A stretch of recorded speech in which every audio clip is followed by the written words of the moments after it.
Good morning, Toronto. I'm currently at Wilson Station, home to the monstrosity known as the two-story bus terminal. From here, you can pretty much go anywhere in the city in one seat. Scroll up Town Center, the Dufferin Gates, Humber College, Downtown Park, downtown Toronto, Hydro Towers in the Willow Pond, shitty malls in York Region, and even those 6 condos trending at Skyline and Vaughan Metropolitan Center. This terminal does not rest. There are articulated buses, standard 41st, little wheel trans vans weaving through the lanes, local routes, express branches. A bus pretty much enters and leaves Wilson every minute. There's a reason why this station has 2 full floors of bus space. Yet, despite the sheer amount of buses that use this one station, the corridor that they're all dumped out to is definitely not designed to be a transit spot. It's designed to be an arterial road. 4 to 6 lanes of mixed traffic, left turns at every major intersection, and no dedicated transit space, no physical separation, no guarantee of movement. So, what happens? Buses bunch, they get stuck, they merge, gaps form, reliability collapses. Wilson Avenue desperately needs some form of upgrade for the buses that go along the corridor. And at one point, there's at least some recognition of that. Buried in a plethora of documents was a proposal to do something to formally upgrade Wilson Avenue to a bus rapid transit corridor, the Wilson BRT.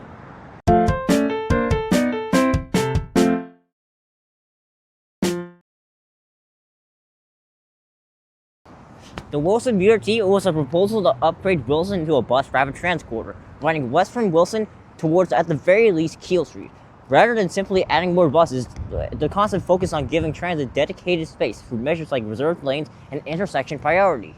So, why does Wilson Avenue need bus rapid transit? Why not keep it a regular bus and not spend money on capital? Why not use a railroad with higher capacity like light rail? Let's start with ridership. In the 2024 operating statistics from the Toronto Transit Commission, the Wilson Weston Road North Surface Corridor recorded approximately 62,900 average weekday boardings. You heard me right, 62,900. That makes it the highest ridership service corridor in the system. And that figure doesn't even include the 29 and 929 Dufferin service feeding into Wilson Station between Dufferin and the Allen. For context, that ridership is higher than the Eglinton East RapidTO corridor with 41,300 weekday riders. Higher than the Shepherd subway with 41,000 weekday riders. Higher than the projected 42,600 weekday riders for Line 6 Finch West. Higher than the downtown King Streetcar with 61,000 weekday riders. There's a reason why I emphasize the sheer amount of buses in the introduction. The ridership justifies it. Plus, there are an absurd amount of routes just using this one corridor to filter into Wilson Station. As of early 2026, the Wilson corridor carries the 29 Dufferin, 96 Wilson, 101B Downtown Park Rush Hour Branch, may you rest in peace, 128 Stanley Green Bus, 118 Thistledown, 119 Thornbury, 120 Calvington, 165 Reston Road North, 184 Ancaster Park, 929 Dufferin Express, and 996 Wilson Express. And then there's the network gap. Wilson Avenue sits directly in the middle between Line 5 Eglinton and Line 6 Finch West. The only other comparable east-west corridor in the area is Lawrence Avenue West, and that's 2 kilometers away from Wilson, so it's not really an alternative. The man does not disappear just because the map skips a line. And then there's traffic. Highway 401 off-ramp traffic leads directly into the corridor. General east-west travel demand is heavy. Yorkdale generates constant current traffic. Freight vehicles move through industrial lands. This is structural congestion, not a temporary inconvenience. Add in attractions like Downtown Park, the Rogers Arena, Yorkdale Shopping Center, the Costco, Humber River Hospital, and North Shore Sheridan Mall, you'll see why traffic builds up. Taken together, these factors point to one conclusion. Wilson is already operating like higher order transit, just without higher order transit infrastructure. The ridership is rapid transit scale. The number of overlapping routes creates a trunk corridor in practice. The network gap between Line 5 Exit and Line 6 Finch West means this demand has nowhere else to go. And the structural congestion from Highway 401 ramps, freight traffic, and destinations like Yorkdale Shopping Center ensures that mixed traffic buses will never be consistently reliable. Keeping Wilson a regular bus corridor would mean continuing to pour operating money into a system constrained by traffic rather than fixing the constraint itself. At the same time, jumping straight to a rail mode like light rail would overshoot the corridor's functional role. Wilson is primarily a feeder and distributor into Line 1, with heavy bunching that benefits from bus flexibility. The immediate problem is not maximum vehicle capacity, it's protected right away. Bus rapid transit directly addresses that need. It delivers priority, reliability, scalability, and the branching abilities of buses without forcing a full route reconsolidation or a complete roadway reconstruction. Okay, so Wilson Avenue should get BRT, but what kind? BRT is a massive spectrum, like autism. It can range from fully grade separated busways like Ottawa's Transitway to whatever the fuck Calgary's MAX system is doing. That is not a BRT, dude. That is an express bus on a highway. That question is a bit harder to answer. The Transit City proposal that the Wilson BRT spawned from never really published a strict design on the standards for its BRT corridors. Unlike the LRT lines, which had a fairly clear specification, the bus rapid transit routes were mostly conceptual, and the few bus-adjacent projects that actually got built from Transit City, like the York University Busway, were fully grade-separated busways, something that would be very difficult to replicate on a corridor like Wilson. So instead, the best comparison is to other BRT systems that came from roughly from the same planning mindset. Systems like Vigo Rapid Transit and the planned Metrolinx BRT projects like the Dundas BRT and the Durham Scarborough BRT follow a fairly consistent model of what true BRT infrastructure may look like. On Wilson, this would likely mean center running dedicated bus lanes. Running buses in the middle of the road avoids many of the curbside conflicts you get with side running lanes, like delivery trucks, parking, turning vehicles, and more. The trade-off is that you need to build dedicated stations in the center of the roadway, which are harder to access. These stations will also be much more substantial than a bus stop. Think large platforms, proper shelters, clear branding, and level boarding between the bus and the platform. Riders would likely pay their fare before boarding, using off-board fare payment machines, allowing passengers to board through any door and reduce dwell times at stops. The BRT would have also likely had transit signal priority in sections. In theory, to be honest, TSP in Toronto has had a fairly rocky history. Overall, the Wilson BRT would have probably looked something like Vigo Rapid Transit Network in York Region, but with much higher bus frequencies or much more similar to modern BRT proposals by Metrolinx like the Dundas BRT. Compared to projects like RapidTO, which mostly rely on curbside bus lanes and minor signal priority, this would have been a much more structured system. In many ways, it would have been designed more like a light rail, just using buses instead of trains. Of course, for being a BRT project, it probably would not have stayed perfect forever. Like many North American BRT systems, there's always the risk of what planners call BRT creep, where dedicated lanes slowly get compromised, stations get simplified, and the system slowly starts to resemble, well, just a regular bus again. The idea for bus rapid transit along Wilson goes back almost 2 decades. It first appeared in 2007 as part of Transit City, the massive transit expansion proposal which was introduced by then Mayor David Miller. People usually remember Transit City for its massive planned network of LRT lines, but the plan also includes several bus rapid transit lines to complement the rail network and provide fast transit in areas where building LRT wasn't considered necessary yet. Some of these BRT projects became real, like the York University Busway, and there some also became more obscure, like the Kingston Danforth BRT, meant to serve South Scarborough, an area I think is criminally underserved by transit. Among these corridors, there was a Wilson Avenue BRT, originally running between Wilson Station and then west towards Keele Street.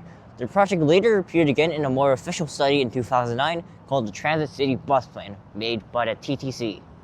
The Wilson BRT later appeared in a 2010 planning report related to the redevelopment of the Humber River Hospital near the intersection of Wilson and Keele. While the campus was being rezoned and rebuilt, planners referenced the proposed Wilson BRT as a way to help move people to and from the new campus while reducing traffic in the area. The hospital itself was eventually rezoned and redeveloped, but the BRT corridor never materialized. A couple years later, in 2012, the One City Transit Plan was introduced by TC Chair Sharon Stintz and TC Vice Chair Glenda Berrymaker. Shut up, clanker. This plan attempts to revive many ideas from Transit City with new funding mechanisms. It again included the Wilson BRT, running between Wilson Station and Keele Street, and provided a cost estimate of about $127 million in 2012, or around $170 to $180 million today. In 2017, the corridor appeared again in the Keele Finch Transportation Study. That corridor mentions a Wilson-Keele bus rapid transit study and was underway, although I could not find any other references to that specific study. Most recently, the idea resurfaced in 2024 in the City of Toronto's prioritization of planned higher-order transit projects. What a mouthful! In that study, the city identified and ranked corridors based on how much they needed higher-order transit combined with cost and other factors. The Wilson BRT corridor is actually ranked at the top of the priority list, all the way to Western Road. However, it is likely the city was considering something closer to a RapidTO style corridor rather than full BRT. So it's clear that the idea for Wilson BRT has never disappeared. Wilson has repeatedly appeared in transit planning documents for nearly 2 decades, and even the city itself still recognizes the corridor as a strong candidate for higher order transit. The question is now what a modern Wilson BRT could actually look like. So I created a design. The first thing I'm doing is extending the corridor.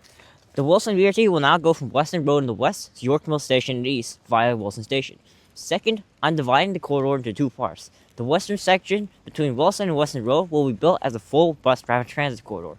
East of Wilson Station, the road does become narrower, so the design would shift to a simpler RapidTO style bus priority corridor extending to York Mill Station. Between Wilson Station and Western Road, buses will operate in center running dedicated bus lanes. Running transit in the center of the street avoids conflicts with curbside parking, driveways, and turning vehicles, while also leaving the possibility open for future light rail conversion if ridership continues to grow. Stations will be designed similarly to modern BRT stations proposed by Metrolink, with off-board fare payment machines, level boarding, large shelters, and real-time rail displays. Platforms should be roughly 30 to 35 meters long enough to serve articulated buses comfortably, while also being compatible with potential future LRT vehicles. Proposed stops would be at Wilson Station, Transit Road / Billy Bishop Way, Dufferin Street, Meneza Road, Garrett Boulevard, Murray Road, Durbury Road, Keel Street, Julian Road / Petterhill Avenue, Lexview Avenue / Highfield Avenue, William Craggs Drive, Jane Street, Jetsboro Road, Clayson Road, Wendell Avenue, Matthews Gate / Kelvin Avenue, and finally Weston Road. Depending on the layout of intersections available road width, stations could be built as a mixture of near side, far side, or parallel side platforms. Stop spacing along the corridor will generally fall between 300 and 500 meters.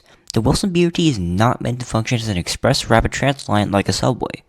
Instead, the goal is to create an upgraded local trunk route for bus services running across the corridor. This spacing tries to strike a balance. Riders still benefit from the speed improvements that BRT infrastructure provides, while also maintaining good accessibility and neighborhood connectivity for the communities along Wilson Avenue. To make this work, some stops that are extremely close together would likely be consolidated or removed. For example, stops like Epic Lane Road, who named that, or at Agate Road and Morton Shulman Boulevard are spaced unusually close and could reasonably be removed without significantly impacting walk distances. The result will be a corridor that is faster than the current bus service, but still functions as a reliable and accessible local transit spine for the area. Supporting the BRT corridor will require a significant redesign of Wilson Avenue itself. Transit signal priority will be installed at all intersections to reduce delay and improve reliability. The corridor varies widely in west today, with some sections having 6 lanes, others having 5 lanes if a center turn lane, and some narrow portions dropping to 4 lanes. Because of this variation, design adapts to presenting on the existing road layout. In the widest sections where Wilson currently has 6 lanes, like here at Wilson and Clayson, the corridor includes 2 center running dedicated bus lanes, while maintaining 2 lanes of general traffic in each direction. Turn lanes will remain at the intersections where needed, and bus lanes will be separated from traffic using bollards or traffic exclusion domes. A narrow tree line median between the transit lanes would visually narrow the roadway and help discourage speeding, while the extra space could also allow for expanded sidewalks and raised bike lanes built within the existing boulevard area. In sections where Wilson currently has 5 lanes, like near the Norfolk Sheridan Mall over here, typically with a center turn lane, the redesign would replace that turn lane with 2 center running bus lanes, while keeping 2 lanes of traffic in each direction. Dedicated turn lanes will generally be removed and sit handled within the existing lanes with slightly narrower lane widths, helping design fit with the available space while also slowing down traffic. In the narrowest parts of the corridor, like here at Wilson and Haymarket Drive, where Wilson drops to 4 lanes, transit will still be prioritized. 2 center running bus lanes will be introduced, while general traffic will be reduced to 1 lane in each direction. Turn lanes would only appear at intersections where short widenings are possible.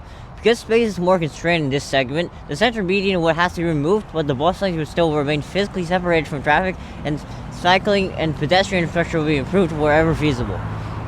Building in the corridor will also require relocating several overhead utilities underground in several locations. This will increase project costs, but with simplified construction leaves the corridor better prepared for future upgrades, especially if the BRT were ever converted to light rail. East of Wilson Station, the corridor would shift to a RapidTO style design continuing to York Mill Station. This portion of Wilson Avenue is consistently 4 lanes wide and does not provide enough space for full center-running BRT infrastructure. Instead, the outermost traffic lanes could be converted into red-painted bus lanes similar to those implemented by the City of Toronto on other corridors. Existing bus stops would remain in place and turning lanes would still operate at intersections.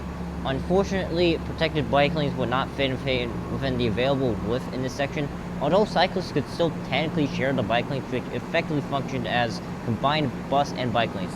Those shouldn't exist though. Operationally, the corridor will remain simple. All existing bus routes running along Wilson will continue operating as they do today, but will now benefit from dedicated transit lanes and signal priority. Because multiple routes would share the corridor, buses would arrive frequently throughout the day, creating a high-capacity surface transit line across the northwest part of our city.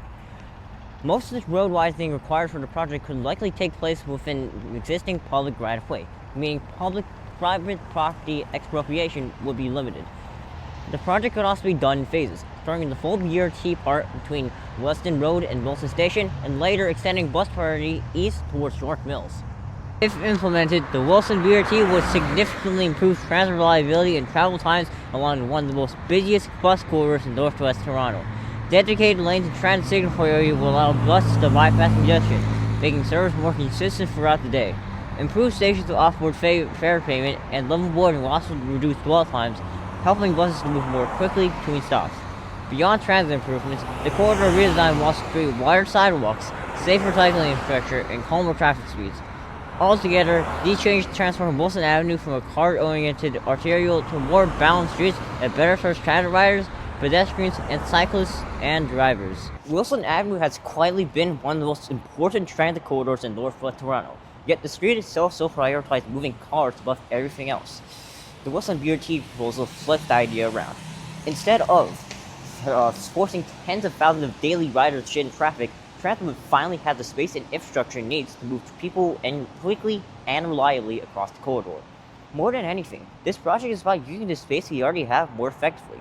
By redesigning Wilson as a complete street with dedicated transit lanes, safer cycling infrastructure, and improved sidewalks, the corridor could actually evolve from a congested arterial to a street that actually works for the people who use it every day.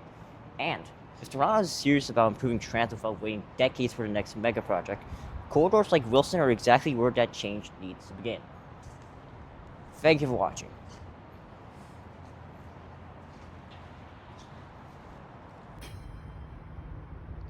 Just one small thing before I truly end the video. I highly encourage you to view the proposed design boards I've made for the Wilson BRT, linked in the description of this video. There are many details that are left out of the video because including them would have made the video far too long, but they are covered in the slideshow.